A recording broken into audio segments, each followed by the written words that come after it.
Greetings and blessed day to you once again, people of God. It's the Revelator once again. And hoping the grace and the mercy of our Lord Jesus Christ is with you until the end of time. We meet once again in the conference representing the resistance. The conference representing the movement of God.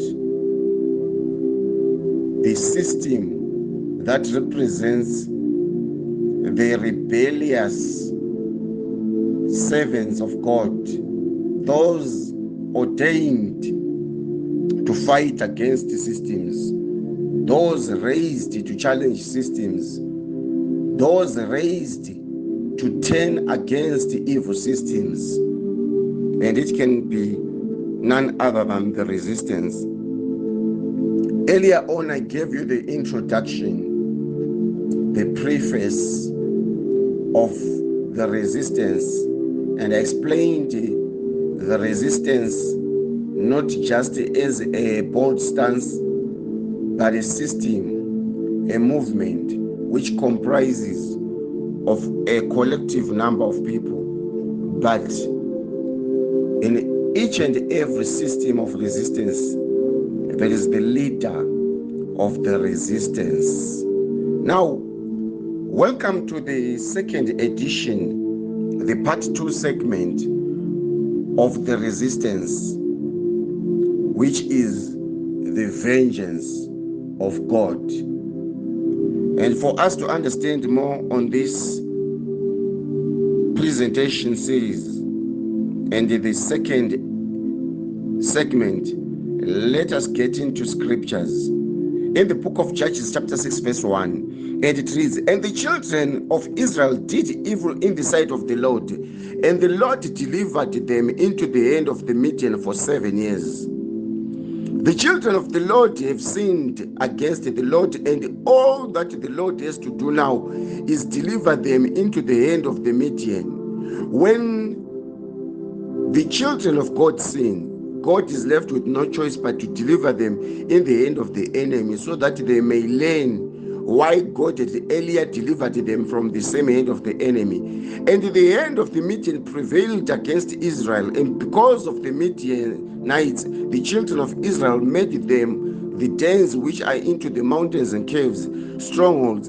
And so it was when Israel had sown that the Midianites came up, and the Amalekites and the children of the east, they came up against them. What it means is that the Israelites were now in bondage. They were now under subjection. And whilst they were under subjection, they remained enslaved by the system of the Midianites.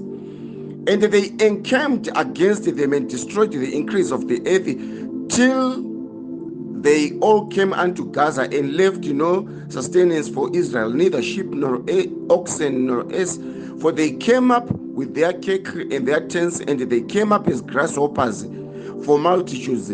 The scripture says they came up as grasshoppers, meaning that they came up in their thousands and waited for that opportunity, waited for that season when the Israelites would now be yielding their harvest. And all they did was come and collect, for they both had their camels were without number, which cannot be counted, and they entered into the land of the Israelites to destroy it. And Israel, because of this, was greatly impoverished because of the Midianites. And the children of God, the children of Israel, cried unto the Lord. There comes a time when the children of the Lord will cry unto the Lord. They will plead unto the Lord. They will pray unto the Lord. And it came to pass when the children of Israel had cried greatly unto the Lord because of the Midianites, that the Lord sent them a prophet. When the Lord sent them a prophet, what the Lord was now doing was that he was now introducing a message. When the Lord sent them a servant, which was a prophet, what the Lord was now doing was that he was now giving them a master plan. A master plan begins by being given a messenger who has the word of the Lord. Whatever crisis a nation has, it begins with being addressed through one that has got a message from the Lord. And the Lord has sent a prophet unto the children of Israel. We said unto them, Thus saith the Lord, the God of Israel, I brought you out of Egypt, and brought you forth out of the houses of bondage, and I delivered you out of the hand of the Egyptians, and out of the hand that oppressed you, and drove your enemy out of your presence. And I said unto you, I'm the Lord your God, fear not any other gods, fear not the gods of the Amorites, in whose land you dwell, but you have not obeyed my voice. And there came an angel of the Lord after the prophet. The protocol is simple. After sending a messenger, the Lord then sent an angel. The Lord did not send an angel and then sent a prophet. The Lord rather sent a prophet. He sent a messenger. After sending a messenger, he then sent an angel. And after sending an angel, the Lord then raised a man. Listen to me, child of God. God has sent an angel. God has sent a prophet. But after sending these two categories of spiritual offices, these two spiritual capacities, God does not send an angel to do the work that is supposed to be done by the resistance. God does not send the prophet to do the work that is done by the resistance, but God sends another man that is specifically designed, that is specifically anointed to do that job of the resistance. And there is a man that was sent as the leader of the resistance, and his name was Gideon. Gideon is sent to lead the resistance. But first the Lord sends a prophet, and then he sends an angel of the Lord. And the angel of the Lord came and sat under the oak which was in Ophrah, that pertained unto Joash the father of Gideon. And Gideon threshed wheat by the winepress to hide it from the Midianites. What surprises me is that the leader of the resistance, the one that is the leader of the resistance, the one that is about to be anointed to lead this massive resistance, is the one that is also hiding for the Midian. Why? Because he does not know the ability, he does not know the strength, he does not know the power that he has been given. And the angel of the Lord appeared unto him and said, The Lord is with you, mighty man of valor. And Gideon said unto him, Oh my Lord, if the Lord be with us, why has this befallen us? Why has this evil fallen us? And where are all his miracles? Gideon wants to understand, if I am the leader of the resistance, Gideon wants to understand, if I am to lead a revolt against the devil, if I am to lead any whatsoever resistance, what I need to understand is, where are the miracles? Gideon is tired of the pastors, the prophets, the evangelists, the apostles that merely speak and they don't do anything. They don't demonstrate the power of God. Gideon wants to understand, where are the miracles of God? Where are the demonstrations of power? Where are the ascension dimensions? Where are the teleportations? Where are the angelic visitations? Where are the miracles? That is what Gideon wants to understand. Gideon, you are supposed to lead a resistance. And this resistance that you're supposed to lead, Gideon, you are going to lead this resistance not with many men, but before you do that, there are things that you need to understand. You need to be given an assignment through the angel of the Lord. And Gideon says, Did not the Lord bring us out of Egypt? But now the Lord has forsaken us and delivered us into the hands of the Midianites. And the Lord looked upon him and said, Go in this thy might, When the Lord said, go in this thy mighty, what the Lord is saying, you are already a man that has been empowered. Before you were even born, Gideon, you are given this ability. This generation has been waiting for you to come and lead the resistance. Gideon, take this mantle. This mantle belongs to you. This is the reason why you were born, to come and lead the resistance. And he said unto him, O my Lord, wherewith shall I serve Israel? Behold, my family is poor, and I am the least in my father's house. Gideon, why are you explaining about the poverty in your family? Gideon, why are you explaining about the economic hardships of a nation? Gideon, why are you explaining about your weaknesses? You have already been told, go in this thy mighty. You have already been told that you are supposed to lead a mass movement. You are supposed to lead a protest. You are supposed to lead a resistance. But you are talking about the weaknesses that are inside your flesh. Gideon, you are the leader of the resistance. And as the leader of the resistance, you are not supposed to fail.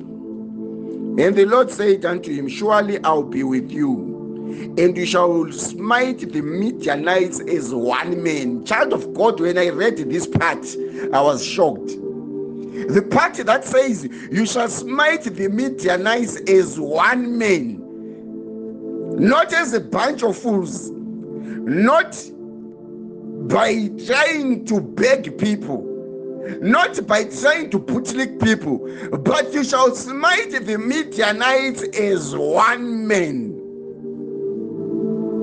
How is that possible? It means even if Gideon is going to gather a few men, those men must never think that they played a hand. They must understand that Gideon has smite the Midianites as one man. God is creating an army, but he does not need many men. God is creating a mass movement, but he does not need many men. God is creating a resistance. God is building a resistance. God is starting a resistance, but he does not need many men. God is starting a movement. God is starting a rebellious system that represents the kingdom of light that is going to war against the kingdom of darkness. Way before the war at Armageddon.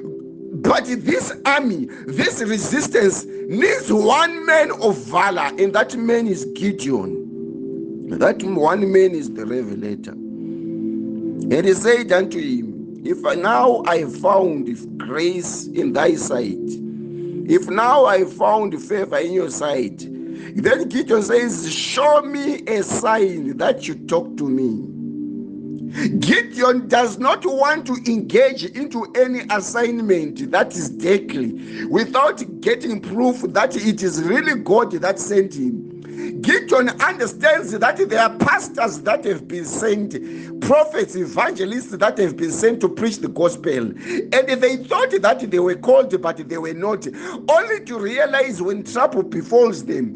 Gideon wants to understand, if God has truly sent me, if God has truly assigned me, then the same God must give me a sign. I'm not talking about a sign through scriptures. I'm not talking about a sign through just the word, but a visible sign that proves that the Lord showed me. If I'm supposed to lead the resistance, if I'm supposed to be the leader of the resistance, if I'm supposed to represent the vengeance of God and fight against the Midianites and smite the Midianites as one man, then the same God must give me a sign. Child of God, I've seen many that are working for God, but there is no sign. I've seen many that are working for God, but there is no miracle.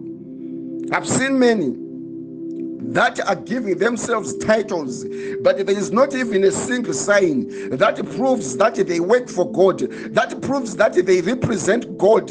But God is going to raise an army, which is called the resistance. And the resistance is prepared to fight against the rebellion of the devil, against the children of Belial, against the heathens, against the demons, against the kingdom of darkness, against Lucifer and his command.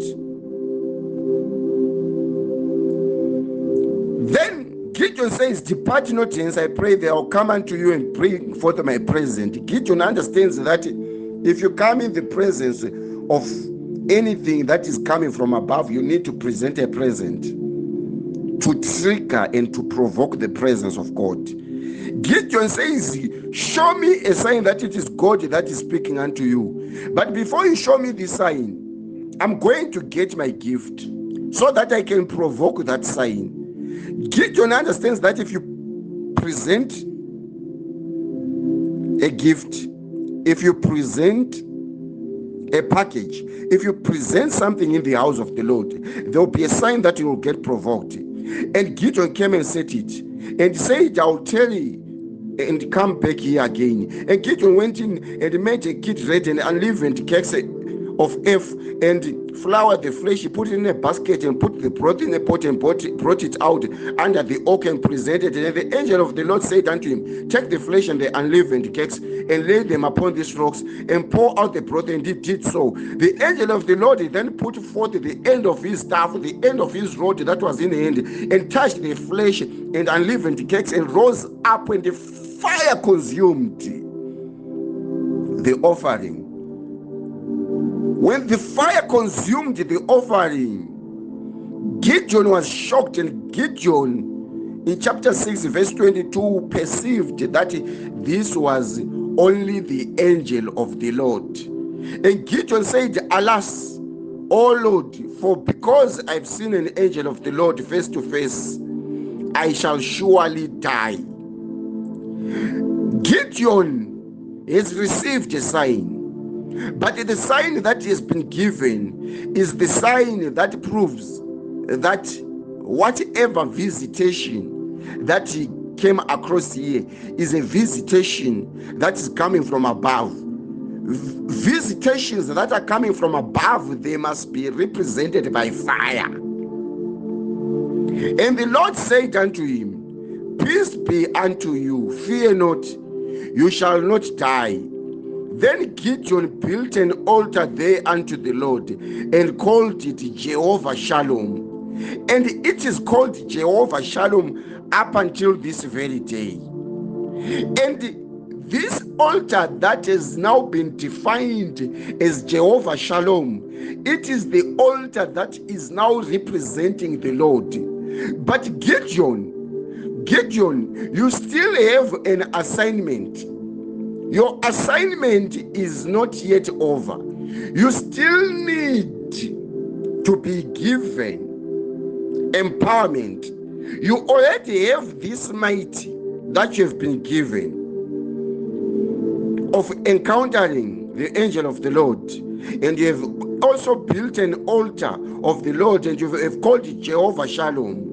Now take thy father's young bullock, even the second bullock of 7 years old, and throw down the altar of Baal that the father is built, and cut down the grove that is by it, and built an altar unto the Lord.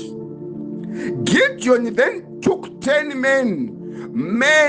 10 men. He only took 10 men, not 10 useless disciples. He took 10 useful disciples of his servants and did as the Lord had said. And it was so because he feared his father's household. And they went by night, and he rose up earlier and destroyed the altars of Baal, and all the altars of Baal were cast down. Gideon's resistance, Gideon as the leader of the resistance, begins by destroying altars. There is nothing you can do without destroying altars. If you have not destroyed altars that represent your family, if you have not destroyed altars that represent systems of the devil, if you have not resisted altars that represent the devil, if you have not avenged by destroying altars, if the vengeance of God has not been made manifest by destroying altars, there is nothing that can get established. And after Later, those whose altars of Baal had been destroyed woke up in the morning, and they saw the altars of Baal destroyed. They said, who has done this? And when it came to light that it was Gideon who had done this, Joash, who was the father of Gideon, stood in the gap.